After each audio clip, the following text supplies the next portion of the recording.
Calving is an enjoyable time of the year, to say the least, but it can be stressful on the stock and the crew. Here are some tips that can help. I feel like we need to train our cattle for each step of the process of raising beef for the next step. We not only get them to gain more weight and stay healthy, but we also train them to take the pressure of the next step. So this is the bottom of the pyramid. If we treat them right here when we first contact them, if they have a good positive experience with the human, that's going to carry through for a long time. Newborns are under a tremendous amount of stress. They've just left what many people would think of as nirvana, where someone else feeds you and walks for you and bathes you in all the nutrients you need, to the real world. And calves are a little bit easier that way too, because you can treat a lot of the diseases calves have out in the field with their mom. Also, bringing calves into a corral situation, there's a lot more pathogens in the corral here.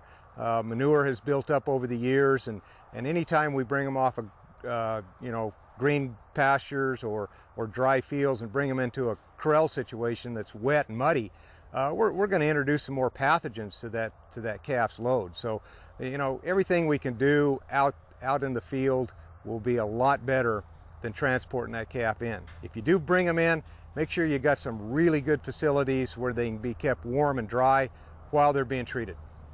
So when we're tagging a newborn calf, the main thing is try to get the calf caught and restrained as quickly and low stress as possible. Whether you can sneak up on it and get a hold of it, or I always put my rope on one in case it gets scared and runs off, I can bring it back to me, or a sheep hook or something that you can restrain the newborn calf. The next thing I like to do is when they're struggling, just hold them and get them to quit struggling before I do anything else. I just take a tight hold of them, and pretty soon they'll quit struggling. They'll like that feel. As soon as they do, I relax the pressure, and they learn to take that pressure.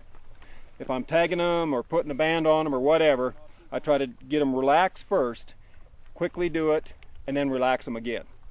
As soon as I'm done, I let the calf up. Make sure I had my wife Tammy with me here. She kept the cow with me. The cow wanted to be there anyway. Bring the cow and the calf together, get the calf up, and teach that calf to drive with his mother.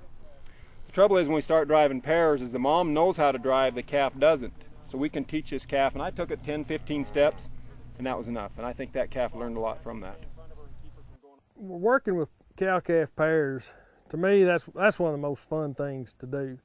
I always know that cow and calf want to go together. And part of your job when you start working with a cow-calf pair is to teach that bond. And so you don't ever try to drive a calf. A baby calf has no idea what you're trying to do. So you use his mother to train him. And that takes, if that cow runs off, you stop her, let her come back to her calf, pick the calf up and take it on. You don't ever try to drive that calf. I love pairing up young pairs and teaching them to drive across the pasture, because that's a bonding deal that will stay with them. Anytime that cow is moved, then she'll get that calf and take it with her. And don't get in a hurry. That's one thing you cannot do in pairing up cows, is get in a hurry, and that way the calf and cow gets scared and they won't come together.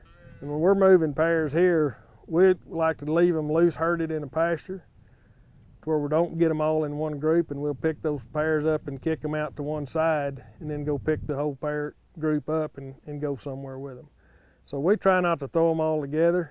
We do that sometimes, but when we do, we just take our time and work through them. If we have calves we can't tell who they belong to, we'll actually put them in the corral and keep them away from the cows for a little while, and then turn them back in, and they'll go find mama. And so if you're out in a corral situation trying to pair up cattle, it's pretty easy to do. Just strip them off and then wait for them to get hungry, and they'll go find mama.